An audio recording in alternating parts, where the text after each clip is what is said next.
Wrestling Rampage, back with another video. We're back.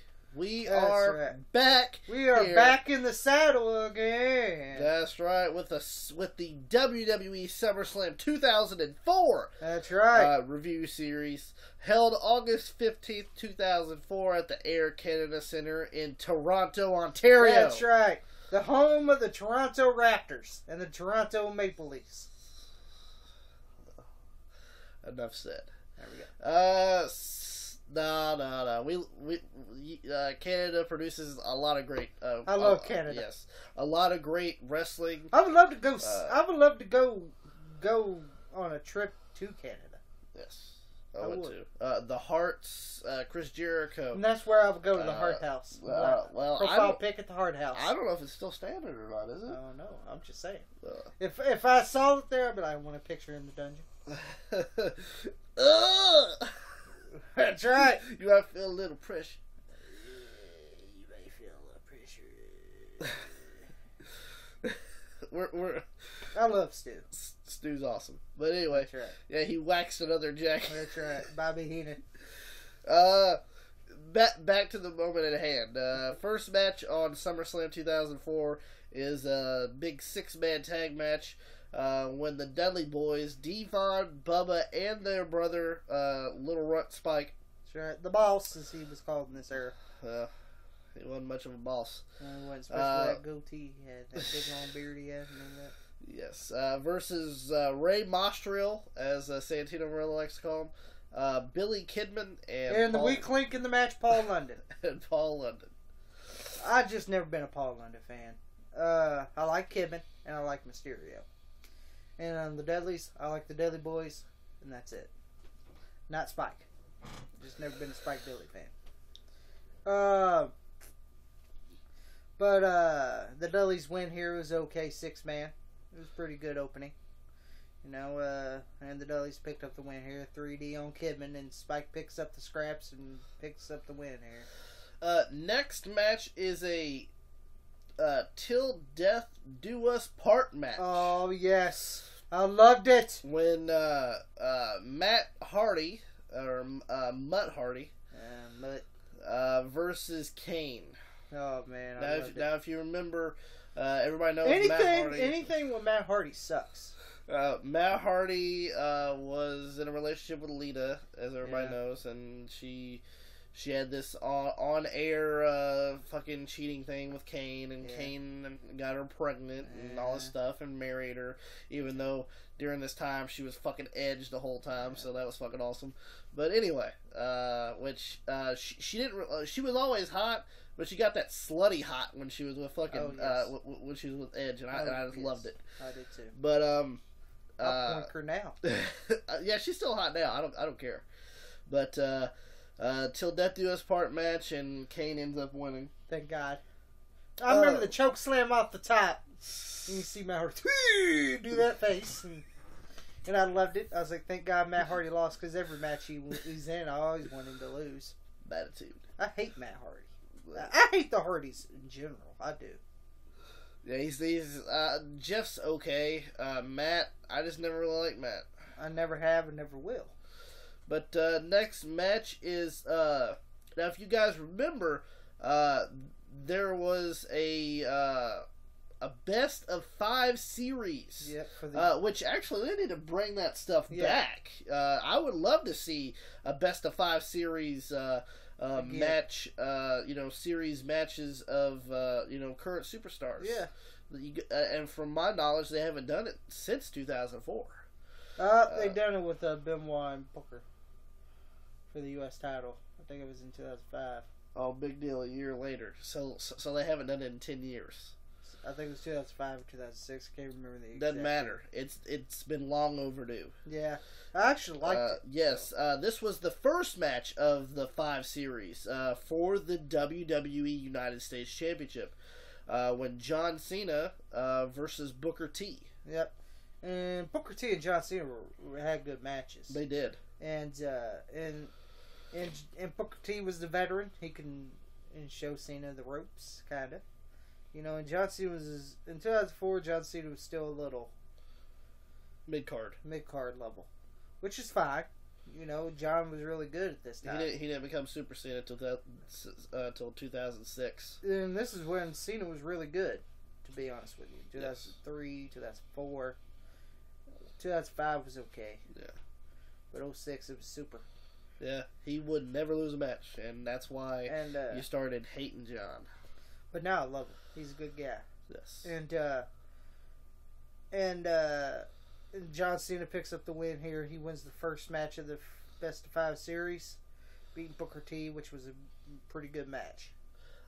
Next match is a triple threat for the WWE Intercontinental Championship. Edge, Chris Jericho, and Batista. Oh, the quitter. Yeah, he quits more times. Y'all calls.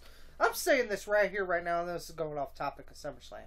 We go off topic a lot. I'm saying this right here, right now. You're going to hear it right here on Wrestling Rampage. If you don't like it, if you're a big Batista mark, I don't give a damn. I'm saying it right here. Do the Terry Funk. I'm saying it right here, right now. Y'all complain about CM Punk quitting. All right, call him a quatter, as some people said on Twitter. And Batista quits more times than anybody. How many times does he quit? I'll quit. How many times does he quit? About 12, 13 times? 14 times? 15 I would say it was times? that much. It was about that to me. Oh, I got a shoulder injury. I'm going to relinquish my belt. Like, how many times did he quit? Like, you could count more times than Batista quit than more than Punk quit. Punk quit one time. Fucking Batista quit numerous times. And I just had to say that, throw that out there. But Edge retains his WWE Intercontinental Championship. Championship. It better have been Edge or Jericho, because if it was Batista, it would have been a tragedy. Phenomenal match right here. Kurt Angle versus Eddie Guerrero. Great match. It was a great fucking underrated match, because SummerSlam 2004, that was a really great match.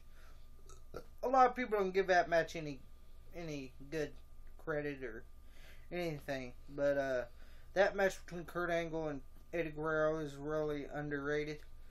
It was a really great fucking SummerSlam match. That's a good one. Kurt Angle ends up winning. Yes, and it was good. Next match. Now, it's god awful. God awful. It ain't because Eugene. All right. Eugene versus Triple H. I know Eugene.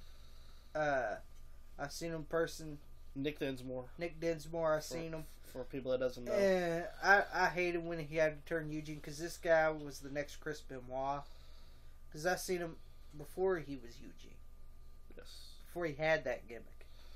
And he was just Nick Dinsmore. He was a fucking amateur he was fucking the next Chris Benoit, you know?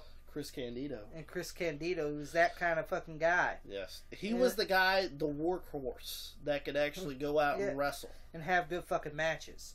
And WWE had to stand in with WWE Eugene. had to put the fucking Eugene gimmick on him. And he was getting it over. Yes. And then God's like, I gotta put a stop to that. And of course he did. No fucking surprise there. Yeah. That's why I hate Triple H. Oh, that's why I hate Triple H. As a performer. As a performer. Not as what he does in NXT. I'm talking about as a performer. Because you used to jerk the curtain on a lot of guys. Yeah. When he didn't have to. Yeah. Look what he did at Booker T in 2003. So. Watch WrestleMania 19. It should have been Booker T. Yes, it has. They built that goddamn thing, showing he was a criminal and everything else. He had this fucking big hype for Booker T. Oh, yeah, he was in jail for robbery, and he's reformed his ways, and he's going to be the next World Heavyweight Champion. And to be honest, he probably been a better World Champion than Triple H was. At that time. Because I got tired of it. I got sick and fucking tired of it. But Triple H, of course, goes over Eugene. No surprise. Yeah, no surprise there. Next match, WWE Championship match. JBL, who at this time was one of the longest reigning WWE champions in history. I'll be honest, if I had to choose out of this era... Well, sorry, in SmackDown history, I should say. If I had to choose in this era who was a better champion, this Raw guy, Triple H, or SmackDown guy, JBL, I had to go with JBL. He had great matches. I did. I had to go with JBL. If you want to see the epitome of a great champion in 2004, and you want to see great matches, watch JBL in 2004. Especially with Eddie Guerrero. Eddie Guerrero. Fuck, he even had a good match with fucking Undertaker right here. It was by DQ. But my favorite moment about that match, you remember when the Undertaker fucking chokeslammed through his limo? Yeah. That was fucking great, and that was here too. Hey, you're missing a great component here. I'm saying it right here. You missed the Divas Dodgeball. Like no one cared about that. Yes, there was a Divas Dodgeball thing. That no one cared about. It was the Divas Search Women versus the fucking WWE Divas that no one cared about. Probably people went to get popcorn to take a leak or something. But nobody gave a shit. That's why I just brought it up. Well, you brought it up because nobody gave a shit about it. I don't know. But Brought it up. the main event of SummerSlam 2004 is for the World Heavyweight Championship. Chris Benoit versus Randy Orton. And he was an Evolution at this time. Yes. And I think he won a 20-man battle royal to win this. To go face Chris Benoit. So, and yes, I was a Randy Orton fan at this time. I wanted to break away with Evolution because you don't need them. Why do you're jerking the curtain with God? You know, Chris Benoit was a world champion. I loved it when Chris Benoit was a world champion. I really did. And he won it at WrestleMania 20. And he lost it here to... And then he lost it 3 months later to...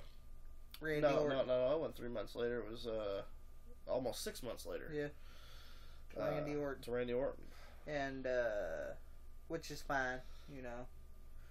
But my favorite moment was he beat me fair and square. Randy Orton goes, shake my hand! Chris Benoit goes, shake my hand!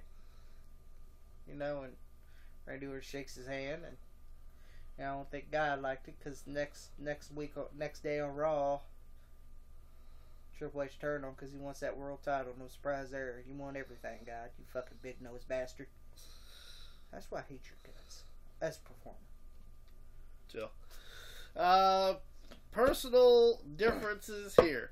And of course, Randy Orton wins the World Heavyweight Championship. The youngest World Heavyweight Champion. At the age of 24. That's right. Which still holds the record today. That's right. So, that was the SummerSlam 2004 review for the WWE SummerSlam review series.